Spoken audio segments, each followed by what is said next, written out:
É com muita alegria que eu participo pela segunda vez agora nesse 8º Congresso da Federação Espírita da Flórida, com o tema A Lei de Justiça, Amor e Caridade.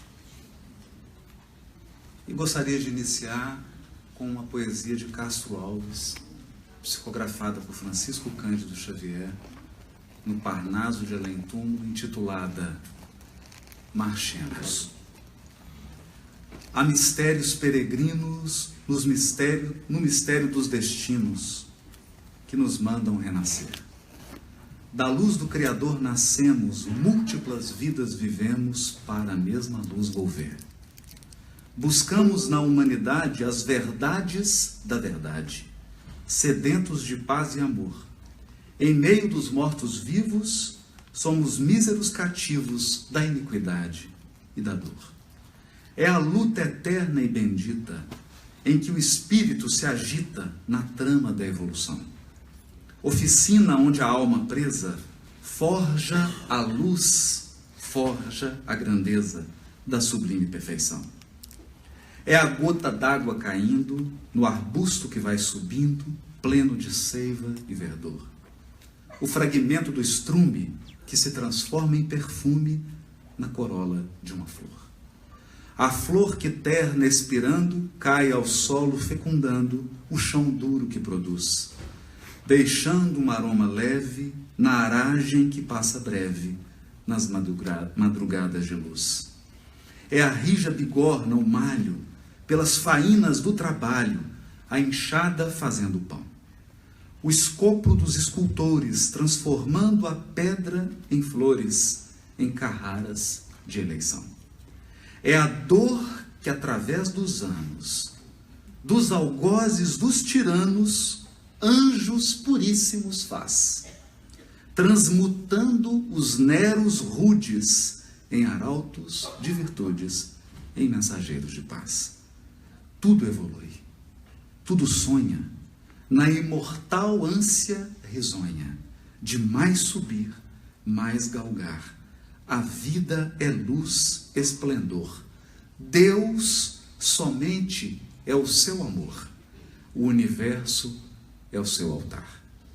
Na terra às vezes se acendem radiosos faróis que esplendem dentro das trevas mortais.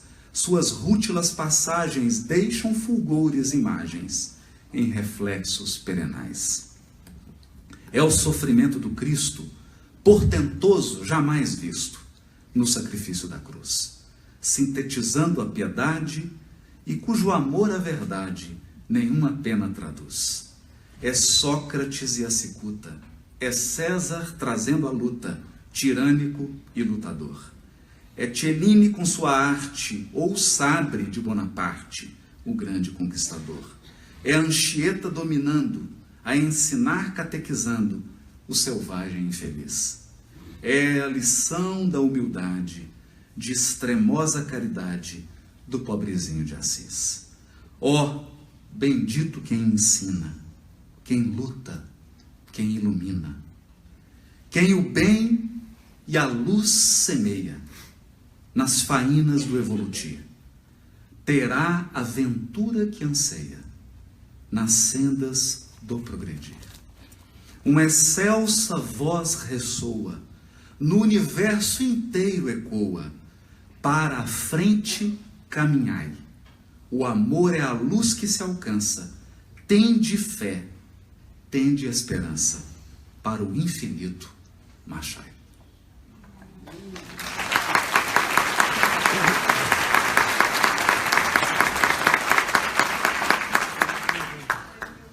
O capítulo 11 de O Livro dos Espíritos apresenta-nos uma lei peculiar. Porque das leis morais é a única que possui um nome composto. Lei de justiça, vírgula, amor e caridade. Portanto, no próprio título desta lei moral, já há um convite para a nossa reflexão. Nós costumamos aliás, uma característica do Espírito encarnado, separar as coisas. Justiça, como se fosse uma instância separada, amor, como se fosse uma outra realidade, e a caridade como se fosse um terceiro elemento. No entanto, aqui há uma lei única, é a lei de justiça, amor e caridade, expressando uma unidade complexa, cheia de nuances. Nos tempos em que viveu Jesus, e segundo a cultura do seu lugar, o ser humano era visto de um modo diferente. Os hebreus imaginavam o ser humano como alguém cuja essência não está aqui, nem aqui. A essência do ser humano estava aqui, mas sobretudo no ventre. E é interessante isso, porque toda vez que você experimenta uma forte emoção, tem algum efeito no ventre. Dá um frio, solta alguma coisa, dá aquele frio. Então, eles chamavam isso de as entranhas. Das entranhas saem todas as emoções, todos os sentimentos. E das entranhas saem também as ideias. Por que não da cabeça? Porque na antropologia hebraica, a cabeça é algo muito externo para que algo tão profundo brote. Portanto, o pensamento, a cognição, o sentimento e as emoções, as intuições, vêm das entranhas. Hoje, fazendo uma parte, a ciência tem afirmado que o intestino é nosso segundo cérebro. É curioso isso. Bom, nessa perspectiva, então, cunhou-se uma expressão mão esquerda, mão direita.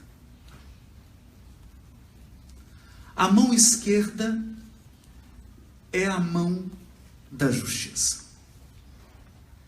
É ela que regula o certo e o errado, é ela que calcula, é ela que computa, é ela que anota, é ela que analisa. E a mão direita é a nossa capacidade de doar, de dar. Mas essas duas mãos são regidas pelas entranhas. É essa parte profunda do ser humano que utiliza a mão esquerda e a mão direita. Daí a expressão idiomática de Jesus: não saiba a tua mão direita, não saiba a tua mão esquerda o que dá à direita. No sentido de que a nossa doação não deve ser contabilizada. Quem ama, ama sem limite, jorra como um rio. A tradição também havia construído uma reflexão sobre o Mar da Galileia e sobre o Mar Morto. Segundo a tradição hebraica, o que distingue o Mar Morto do Mar da Galileia é que o Mar da Galileia recebe as águas do degelo das colinas de Golã e entrega essas águas para o Jordão. Portanto, o Mar da Galileia sabe receber e sabe dar. O Mar Morto recebe as águas do Jordão, mas não entrega para ninguém. Segundo a sabedoria, então, hebraica, o ser humano deve saber receber e deve saber dar. Quem só dá e não sabe receber está em desequilíbrio. Quem apenas recebe e não sabe dar também está em desequilíbrio. Para que a vida tenha vida, é preciso saber receber e saber dar. Portanto, estou contando tudo isso para dizer que o universo é regido pelo amor. O amor é a força que sustenta e dinamiza a criação infinita. A justiça e a caridade são como a mão esquerda e a mão direita do amor. São manifestações do amor. E talvez aqui você esteja começando a ficar confuso com a minha fala. E o objetivo é esse. Emmanuel irá dizer no livro Pensamento e Vida sobre o amor. Eu vou começar pelo amor. Vou falar um pouquinho do amor, depois da justiça, da caridade e do amor de novo. Emmanuel diz assim: o amor puro é o reflexo do Criador em todas as criaturas. O amor é o reflexo do Criador em todas as criaturas. Por que o reflexo? Porque por mais amplo seja o nosso amor, ele nunca irá abarcar o infinito. Só Deus é capaz de amar o infinito da diversidade. O nosso amor é sempre limitado, por mais amplo que ele seja. Você pode amar um orbe inteiro, mas isso não é o infinito, acredite. Portanto, toda expressão de amor da criatura é, no fundo, um processo de comunhão com Deus. Nós experimentamos Deus quando amamos. Fica apaixonado por você ver. Você vai sentir um pouquinho do que é o clima perene do Criador. Nós participamos, nós comungamos com Deus quando amamos. Isso é tão profundo que Kardec irá dizer no livro A Gênese, quando examina o instinto. Ele irá dizer que o instinto é, pelas suas características, uma expressão de Deus em nós, porque ele nunca falha, ele é absoluto. A abelha americana é igual à abelha africana, que é igual à abelha brasileira, então não tem diversidade cultural, há um elemento de unidade. Então ele diz assim: por esta tese, o instinto mais sublime é a maternidade, porque a maternidade é Deus cuidando das suas criaturas através da mãe. Olha, o Chico dizia de outro modo: a maternidade é um segredo entre Deus e a mulher. Brilha em tudo, e em tudo palpita na mesma vibração de sabedoria e beleza. É fundamento da vida e justiça de toda lei. É aqui que eu quero romper um paradigma.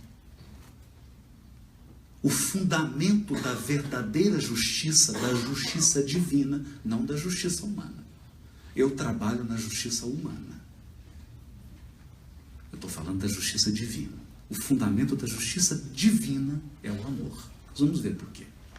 Surge sublime no equilíbrio dos mundos, erguidos à glória da imensidade, tanto quanto nas flores anônimas esquecidas no campo.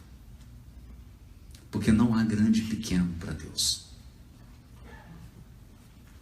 Nele fulgura generosa a alma de todas as grandes religiões que aparecem no curso das civilizações, por sistemas de fé à procura da comunhão com a bondade celeste.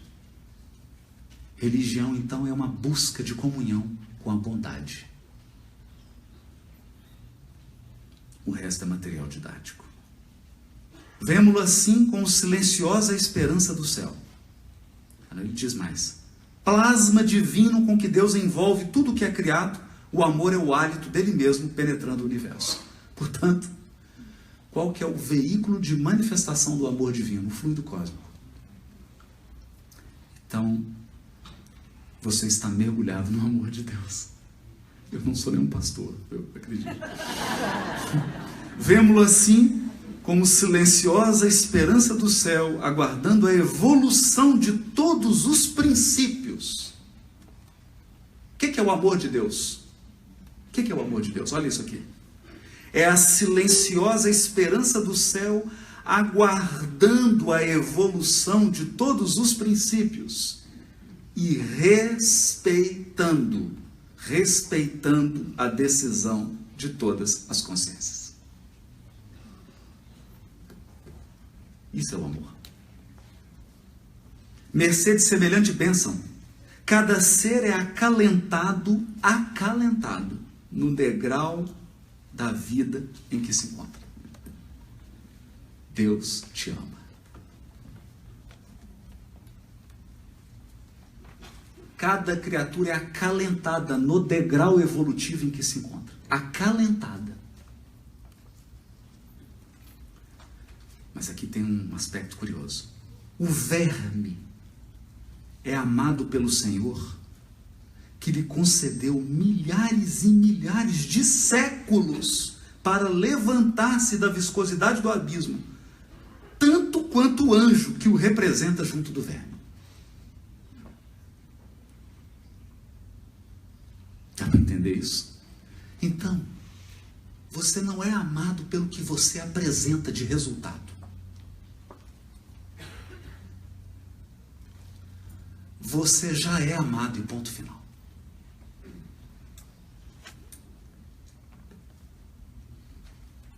Você já é amado e ponto final. A seiva que nutre a rosa é a mesma que alimenta o espinho dilacerante. Na árvore em que se aninha o pássaro indefeso, pode acolher-se a serpente com as suas armas de morte. Ou seja, não existe exclusão no amor divino. Você pode decidir, a partir de agora, cometer todas as atrocidades e só atrocidades. Isso não altera em nada o amor de Deus por você. Então, não perca seu tempo. Não perca seu tempo.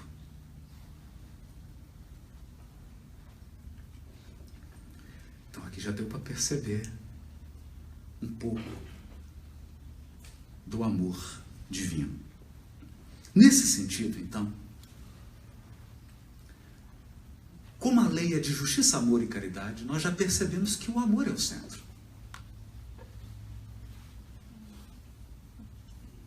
A justiça e a caridade são instrumentos de manifestação do amor. Então, vamos ver isso melhor. A questão 873.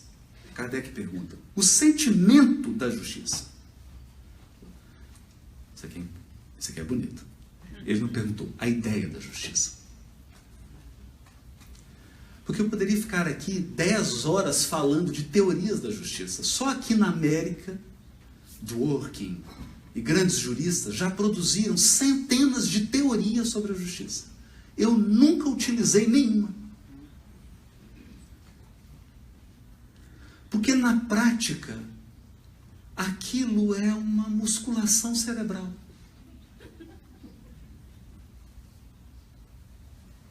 É umas coisas que você não vai aplicar nunca. Me perdoe, Dworkin, se estiver me ouvindo, mas...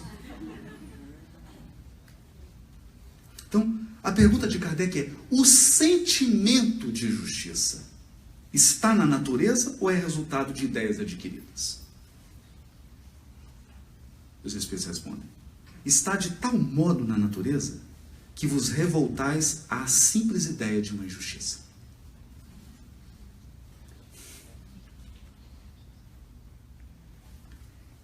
É fora de dúvida que o progresso moral desenvolve esse sentimento. Olha, sentimento. Mas não o dá. Deus o pôs no coração do ser humano. Daí vem que, frequentemente, o ser humano mais simples e inculto se vos Nos seres humanos mais simples e incultos se vos deparam noções mais exatas de justiça do que nos que possuem grande cabedal de saber. Por quê? Porque eu morro de medo das pessoas muito inteligentes. Sabe por quê? Elas te convencem de algo mesmo quando elas estão erradas.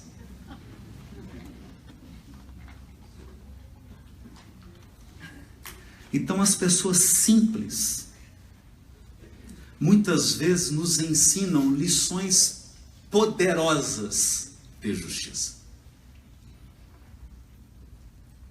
E nós queríamos trabalhar um elemento técnico aqui da justiça. Como funciona a justiça no mundo? Todas as nações civilizadas que possuem uma constituição, que possuem uma justiça organizada, elas estabeleceram um princípio. O princípio de que o indivíduo é autônomo. Portanto, ele deve deliberar sobre sua vida. Ele deve poder decidir. É claro que isso surge na Revolução Americana e na Revolução Francesa. Há uma estátua da liberdade aqui. Não é à toa isso. Então, a autonomia, a capacidade de autodeterminação dos indivíduos, das comunidades, dos estados federados e da própria nação norte-americana. Ideia que se espalhou pelo mundo e construiu o ideal da justiça enquanto instituição. Mas há uma exceção nessa autonomia. Se não fosse essa exceção, eu não teria emprego. Essa exceção é quando as criaturas entram num conflito de interesse com respeito a um bem jurídico. O que é um bem jurídico? O bem jurídico é algo tutelado, protegido pela lei. Por exemplo, a sua intimidade é um bem jurídico. Então, digamos que o New York Times tire lá umas fotos suas que você não achou meio devassadoras e publique. Então há um conflito agora de interesse. Um lado interpreta que aquilo é justo, que aquilo é devido. O outro lado interpreta que não é devido. Tem um conflito. O que é devido, o que não é? O que é justo, o que não é justo? Surge então um litígio, um conflito de interesses. E aí o que você faz? Você vai à justiça. Quando você vai à justiça, você abre mão da sua autonomia e entrega para o Estado. Ingressar com um processo na justiça é entregar a sua autonomia para o judiciário. E agora ele vai decidir sua vida. Essa é a justiça humana. Essa é a justiça humana. Até meados do século XX. Porque hoje, no mundo inteiro, o que se discute em todos os congressos jurídicos, na América, na Europa, no mundo inteiro, são métodos de autocomposição. O que são métodos de autocomposição? Surge o litígio e o Estado, então, ele vem não mais para substituir você. Ele vem para te ajudar com o outro a construir um caminho de equilíbrio na proteção daquele bem jurídico. Olha isso. Justiça restaurativa, conciliação. Nova York foi um estado pioneiro na elaboração dessas práticas que acabou se espalhando pelo mundo inteiro. Então hoje, muitos conflitos são resolvidos pela autocomposição. O Estado apenas dá uma ajuda para que as próprias pessoas encontrem um equilíbrio. Por quê? Porque a justiça possui 3 tripés. A caridade possui também 3 tripés. Vamos falar deles. Então a justiça tem 3 perninhas. A caridade também. O amor não tem perna. Tem asas. Então vamos para as 3 perninhas da justiça. Igualdade. Liberdade.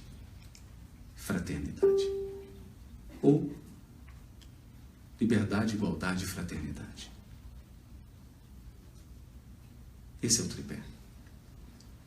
Se faltar liberdade, eu tenho escravidão. Se sobrar liberdade, eu tenho opressão. Se faltar igualdade, eu tenho injustiça. Se sobrar demais igualdade, eu tenho um exército de pessoas uniformizadas, sem espaço para diversidade.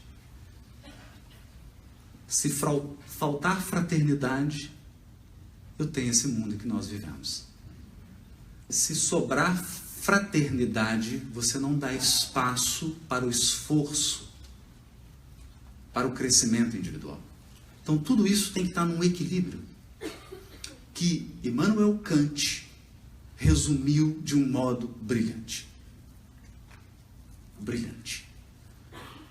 Ele pretendeu encontrar uma fórmula universal que pudesse resumir o que é justo e o que é injusto.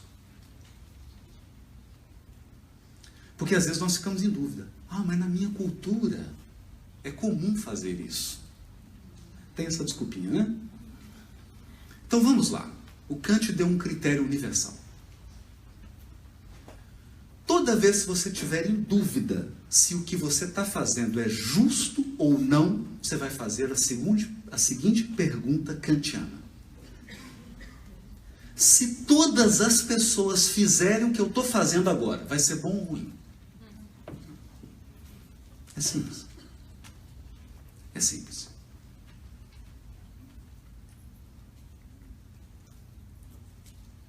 É o critério da universalização da sua conduta. Então eu falo assim, mas eu estou pegando só um pouquinho do dinheiro público, é só um pouquinho. É só um pouquinho. Se toda a humanidade pegar um pouquinho do dinheiro público, vai ser bom ou ruim? Vai ser ruim. Então o que você está fazendo é injusto.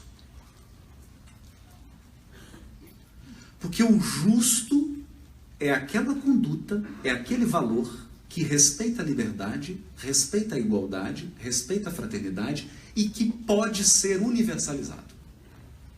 Então eu me recordo de um caso curioso. Eu não vou citar a cidade, não posso. Eu estava numa cidade e nós pegamos um táxi. E eu notei que todo sinal vermelho ele furava. Achei aquilo. Falei, será que ele é daltônico? Ele furava tudo. Quando chegou no verde, ele parou. Meu Deus. Nós estamos com um problema aqui, né? Estou perguntando. Mas por que você parou no verde? Ele falou, vai que tem alguém igual a mim. Então, inteligente. Entenderam por que eu tenho medo das pessoas inteligentes? Ele falou, vai que tem alguém igual a mim. Então, as regras de trânsito, elas nos dão uma ideia simples, porque a verdade é simples. A verdade é simples, muito simples. As regras de trânsito nos dão uma ideia muito simples. Por que tem regra de trânsito? Para que todos possam circular em segurança. Então, para que existe um aspecto de justiça no universo? Para que todos possam evoluir com segurança, sem que ninguém oprima ninguém.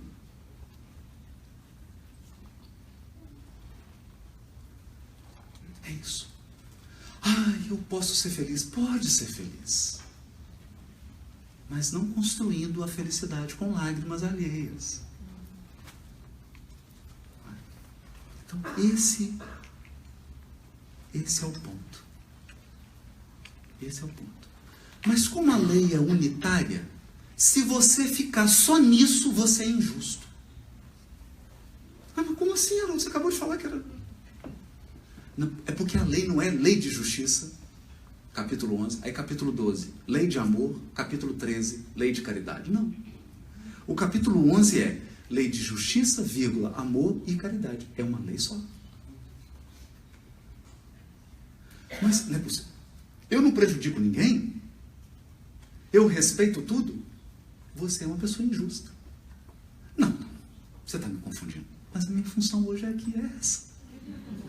Questão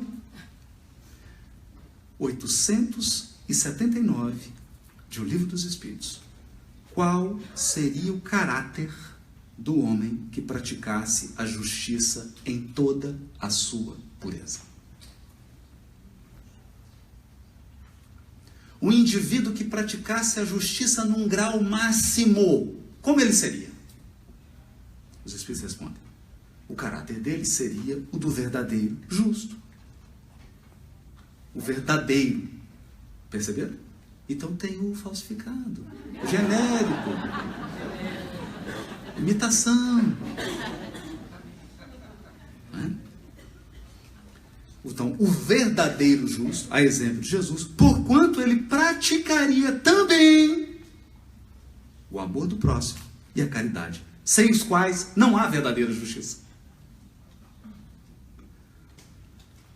Mas eu faço tudo que eu faço pode ser universalizado. Eu respeito a igualdade, a liberdade e a fraternidade. É 1/3. 1/3. Falta 2/3. Meu Deus, esse negócio é muito complicado. Bem-vindo ao mundo dos espíritos. Portanto, a justiça, porque ela é a mão esquerda de quem? Do amor. Então a justiça se aperfeiçoa no amor. E o amor se expressa na caridade. A justiça se aperfeiçoa no amor. E o amor se expressa na caridade. Vamos ver isso. Se nós não cumprirmos esse sistema tríplice, você não é um verdadeiro justo. Você não cumpriu a lei de justiça, amor e caridade. É por isso que a justiça humana ela não é justa. A justiça humana não é justa. Por quê? Porque ela tem pouquíssimos elementos de amor. Tem alguns, mas são bem tímidos. E ela tem quase nenhum de caridade.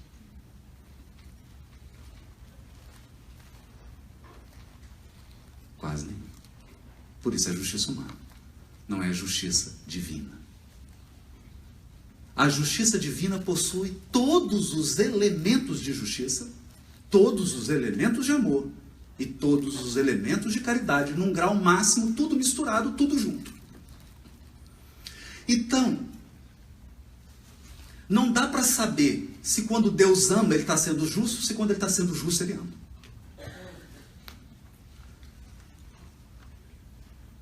Não dá. Quando Deus é justo, ele está amando. E quando ele está amando, ele está sendo justo.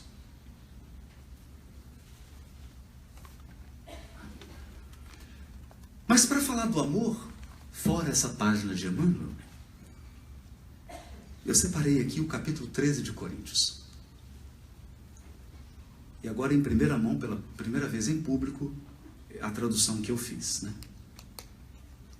Ainda que eu fale na língua dos homens e dos anjos, se não tiver amor, tornei-me bronze que soa, ou símbolo que retine. É um metal. Sem amor, você só faz barulho. Só faz barulho. Ainda que eu tenha profecia e conheça todos os mistérios e toda a ciência, ainda que eu tenha toda a fé a ponto de remover montes, se não tiver amor, nada sou.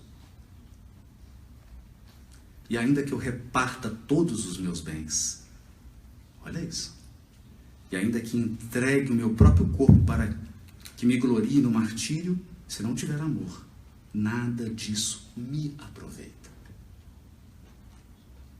O amor, aqui vem as características do amor. São sublimes, né? Isso aqui veio de Jesus. O amor é paciente. Ele espera. O amor é bondoso. Bondoso no sentido de afável, dócil.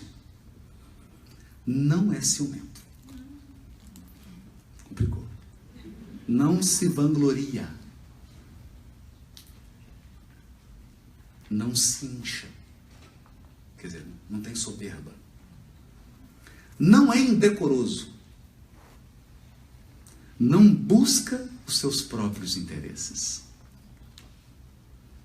Não se torna irado. Não leva em conta o mal. Não contabiliza o mal. Não se alegra com a injustiça, mas se regozija com a verdade.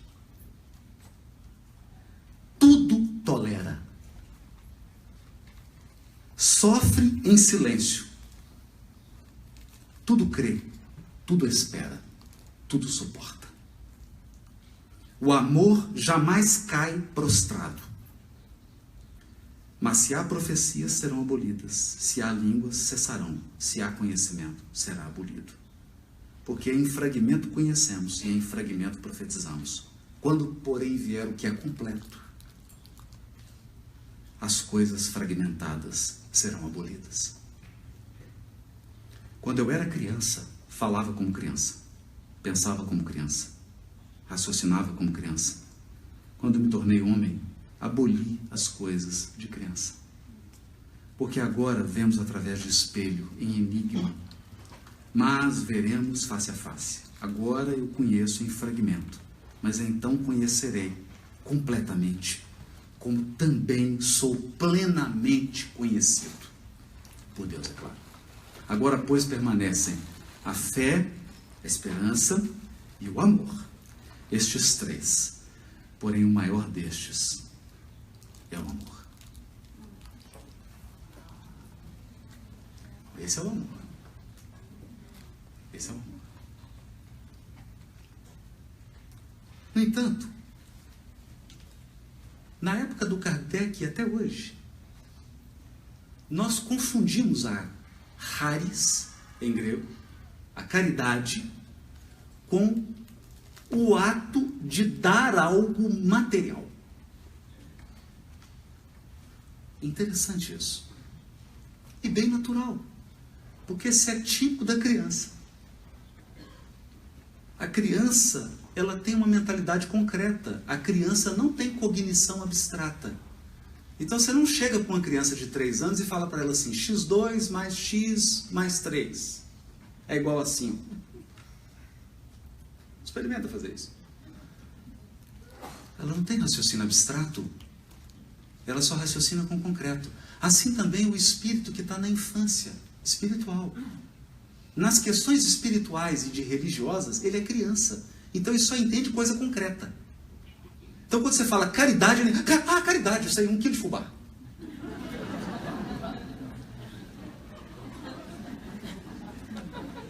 Não é? O que está muito bom, porque se eu estou com fome, nada melhor do que 1 quilo de fubá. Para quem gosta, não é? Eu estou com frio, eu quero um agasalho. Eu estou com fome, eu quero comida. No entanto, Kardec fez aqui a pergunta 886, qual o verdadeiro sentido da palavra caridade, charis? Como entendia Jesus? Então, quer dizer, não é como entende o Haroldo, o Daniel Assis, o Marcelo, não. Como que Jesus, você fala assim, Jesus, é uma entrevista com Jesus. Assim, mestre, eu só tenho uma pergunta, eu sei que o senhor está muito ocupado, governando o planeta. O senhor entende caridade como? Caridade para você é o quê? Por que como entendia Jesus? Porque Jesus é o governador espiritual do orbe, ele é o porta-voz da divindade na Terra, portanto ele expressa o pensamento divino. Então, o que é caridade para Jesus? Aí vem o tripé. Benevolência para com todos, indulgência para com as imperfeições dos outros, perdão das ofensas.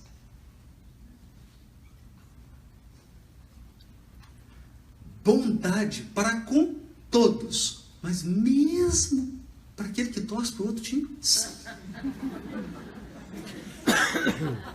Hoje no Brasil, a coisa mais difícil é você falar dessa questão aqui, agora próximo da eleição presidencial. Porque tem espírita que não consegue ter benevolência para com o sujeito do outro partido. A questão partidária no Brasil colocou um desafio ao espírita. E alguns não estão passando pelo desafio. É benevolência para com todos. Vai para um criminoso também. Bondade para com todos. Então aqui nós percebemos que o amor é o sol.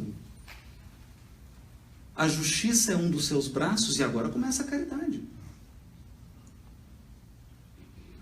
Se aqui eu tinha respeito, disciplina, respeito à liberdade, à igualdade, à fraternidade, aqui agora eu tenho bondade. Indistinta. Ah, mas a opção sexual dele é diferente da minha. Para com todos. Mas ele é democrata. Benevolência para com todos. Ah, mas ele é republicano. Ah, mas ele torce para o Flamengo.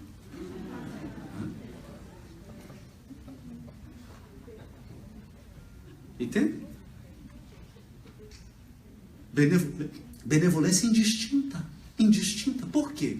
Porque o amor de Deus é indistinto. O amor de Deus é universal e infinito. Por uma razão muito simples. Quer ver uma razão muito simples? Eu vou dar uma notícia maravilhosa aqui agora para as esposas. Todo defeito tem prazo de validade. Você não vai ficar com nenhum defeito, você vai se desfazer de todos eles, porque o nosso destino é a perfeição. A perfeição é eterna, o defeito é temporário. Então Deus olha para a semente e vê a árvore repleta de laranja. Porque ele vê o que ele criou, não o que está se construindo.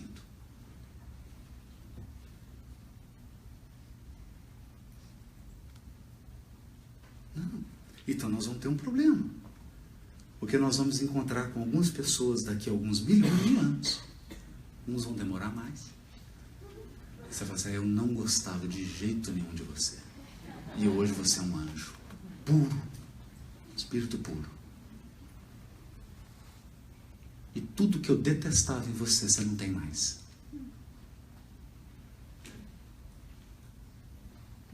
Benevolência para com todos. Indulgência para com as imperfeições. Indulgência. Por quê? Indulgência.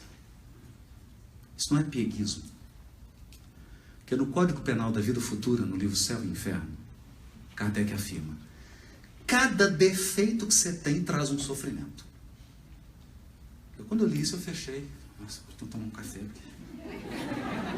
Por isso que eu estou sofrendo tanto. E aí voltei e ele vai e cutucou a ferida assim. Eu só achei ele meio duro. Ele falou assim: portanto, se você tem 10 defeitos, você sofre mais do que aquele que tem 5. Ou seja, a imperfeição moral é uma dor. É um sofrimento. É um sofrimento. Quando nós adquirimos maturidade espiritual, você olha para uma pessoa orgulhosa, você sente piedade. Não é piedade, não. É compaixão. Compaixão por quê? Porque essa pessoa sofre. A pessoa orgulhosa sofre. Sofre. Porque ela acredita que a vida é um buffet preparado para ela.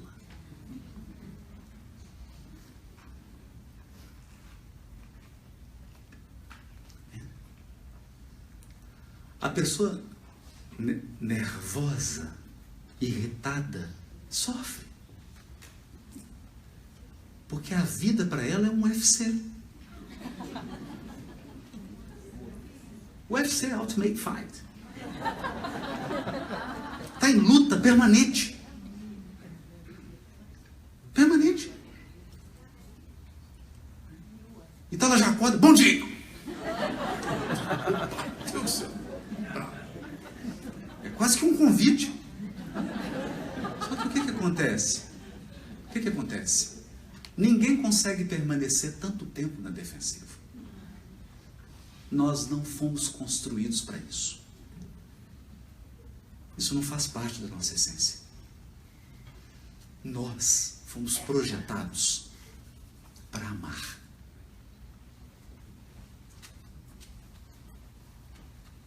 Então, toda vez que você não está amando, vai dar algum problema. E você vai acabar tendo um problema de saúde. Começa primeiro. Isso se você não tiver um estudo psiquiátrico antes. Mas vai ter um problema. Porque nós somos projetados para amar. Então, a indulgência é um respeito com a dor do outro. Ou como diria o poeta baiano, cada um sabe a dor e a delícia de ser o que é.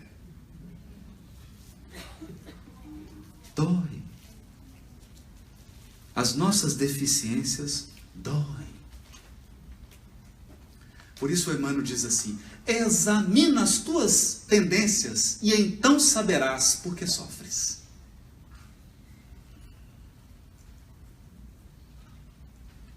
É profundo isso. A indulgência é essa compaixão para com a dor que o outro ainda carrega por conta da imperfeição dele. Agora, é impossível relacionar-se sem indulgência. Quem não tem indulgência não consegue se relacionar. Por uma razão muito simples, gente. Se você encontrar uma pessoa perfeita, não se relacione com ela, deixa ela em paz. Não vá trazer infelicidade para a pessoa. Não faça isso.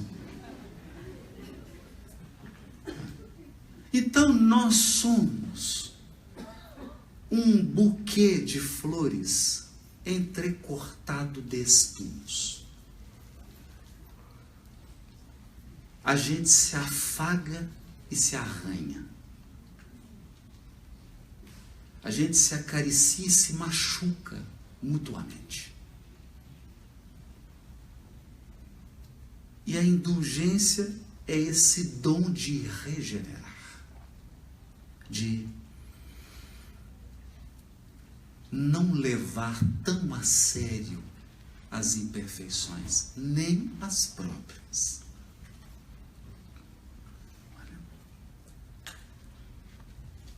Eu tenho feito um exercício que é rir de mim. É bom isso. Porque a gente se leva muito a sério. E aí, quando você começa a examinar as suas imperfeições, você vê o quanto você é infantil naquilo que você é imperfeito.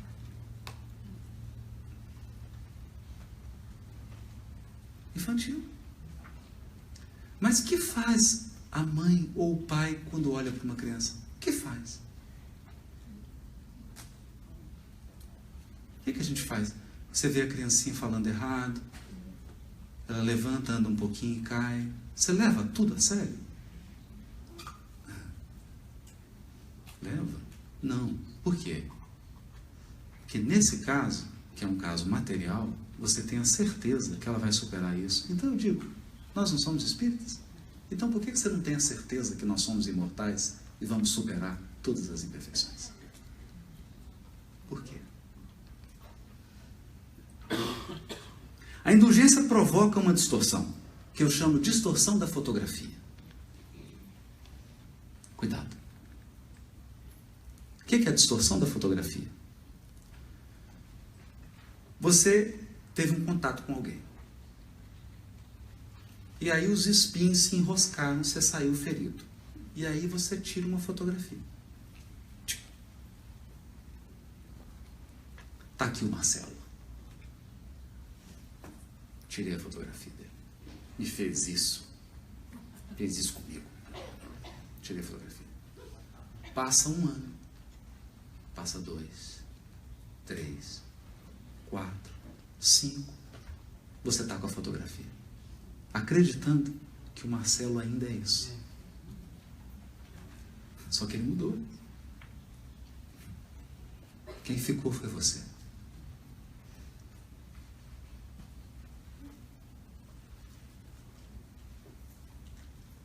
Porque as pessoas crescem. As pessoas se arrependem. Elas se transformam. Elas se aprimoram. Então, quando nós falamos da indulgência, é abra o seu baú, seu foros. Tem lá, fez. Mamãe. Aí tem todas aquelas fotografias, tudo que a mamãe fez. Papai, tudo que ele fez de ruim comigo. O irmão, sogra. Um baú de foto. Joga fora. Joga fora.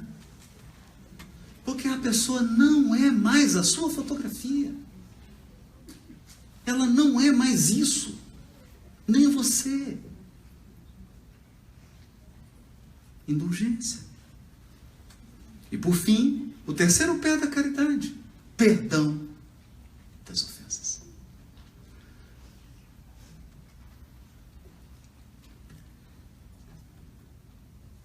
Eu cheguei a uma conclusão dolorosa.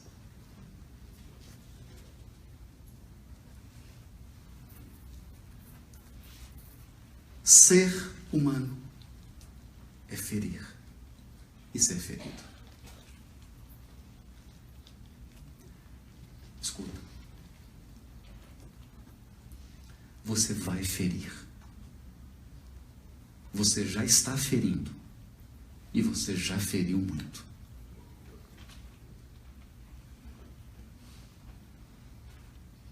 Segundo, já te feriram muito. Estão te ferindo. E prepara.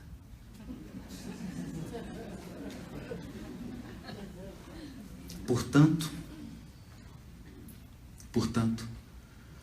nós trazemos em nossa biologia o perdão. Quer ver? Você corta. Não sei o que eu pego isso aqui e me corte. Corta. Daqui a pouco começa a coagulação e regenera. Isso é a cicatrização. É o corpo perdoando a agressão.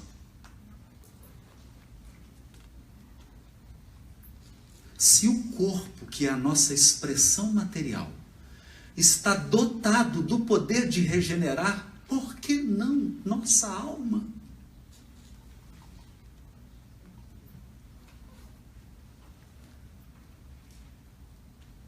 Claro, entenda. A espiritualidade superior não espera que você dê um espetáculo, Cirque du Soleil de perdão. Ninguém está esperando isso. Um espetáculo mundial de perdão. Nossa, meu Deus! Não, calma, com calma. Com calma. Mas perdoar é tirar uma carga que você não caminhará se tiver com ela.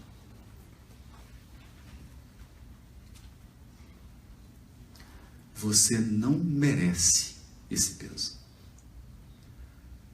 Talvez você tenha merecido o ferimento, mas o peso da mágoa não.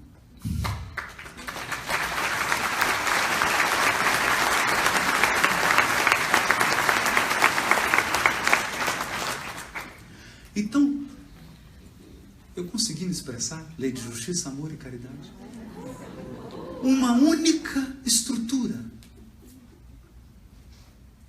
Igualdade, fraternidade, liberdade, expressando o elemento justiça.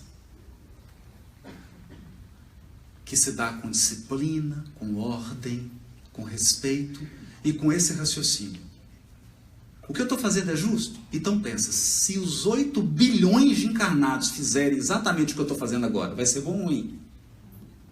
Se a resposta for, vai ser ruim, então o que você está fazendo não está bom. Muda. É simples assim. Justiça. Mas aí nós precisamos caminhar para o amor.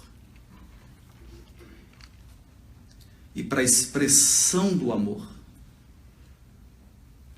O amor é a força que sustenta o cosmos. Mas ele se expressa na benevolência, na indulgência e no perdão.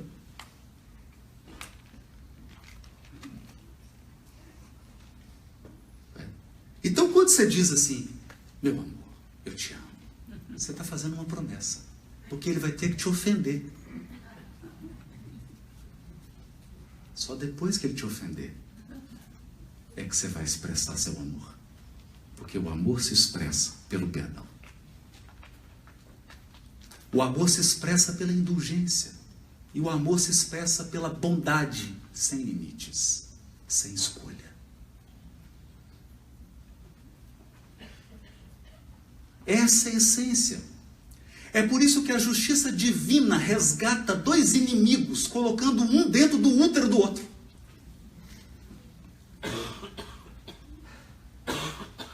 Eu, como juiz, coloco o criminoso na cadeia. E me sentindo incompetente. Porque a justiça humana não recupera ninguém. Quando não... Meu Deus. A justiça divina, ela toma o criminoso e coloca no útero da vítima.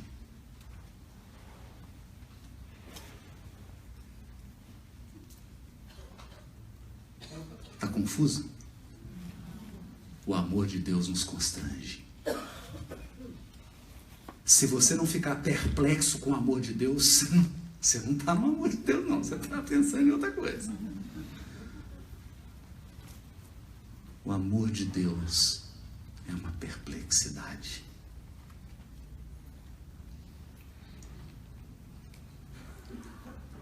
Então você talvez esteja pensando assim: estou desanimado com essa lei de justiça, amor e caridade. Porque, como diz lá em Minas, isso está significando que eu vou me lascar.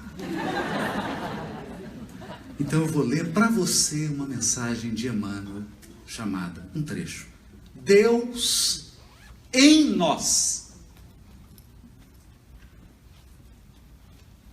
Porque fala-se muito em Deus no cosmos, Deus no fluido cósmico, Deus criador e Deus em você. Deus em nós. Quem pode delimitar a extensão das bênçãos que dimanam da altura? Quem pode? Por ser sempre de origem inferior, o mal é limitado. Por ser sempre de origem inferior, o mal é limitado, como todas as manifestações devidas exclusivamente às criaturas. Tudo que nós criaturas fazemos é limitado. Tudo, até o bem, que dirá o nosso mal. Limitado. O bem, no entanto, tem caráter divino. E semelhantemente aos atributos do Pai excelso, o bem traz em si a qualidade de ser infinito em qualquer direção. Por mais sombrio te pareçam os ideais de hoje,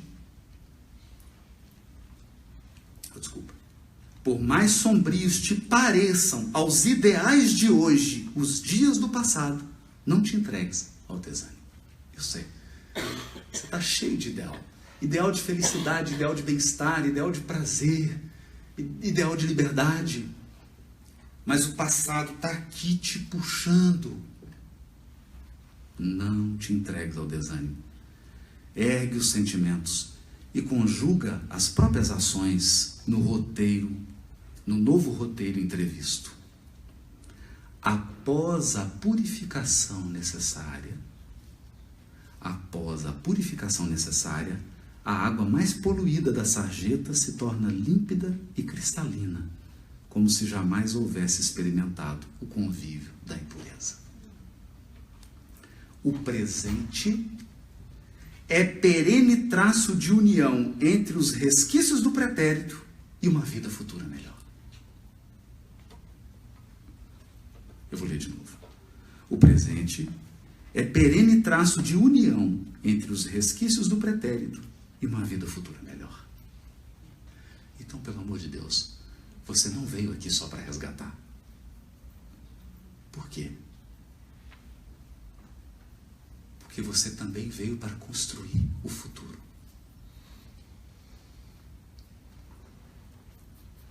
Essa é a bênção do Consolador prometido em nossos corações. Você veio aqui para resgatar sim. Para resgatar sim. Porque se fosse permitido erguer o véu do teu passado, você não estaria de cabeça erguida. Acredite em mim. Você só caminha de cabeça erguida porque há o véu do esquecimento sobre o seu passado. Se você soubesse quem eu fui, a federação não me convidaria para falecer. No entanto,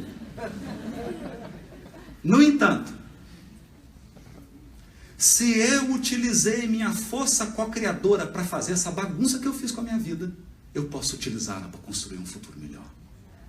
Porque você é o co-criador. Você pode erguer. Você pode reconstruir seu destino. Você pode recompor. Então você veio aqui para purificar sim, para resgatar sim. Algumas lágrimas vão ser derramadas, talvez muitas. Mas também para começar o seu amanhã, porque ele tem que começar de algum lugar. E eu espero que seja hoje. Plasma em ti mesmo as forças reconstrutivas de tuas novas resoluções, para que se exprimam em obras de aprimoramento e de amor. Por quê? Porque, abre aspas, André Luiz, o governo da vida está nas mãos daqueles que amam. Muito obrigado.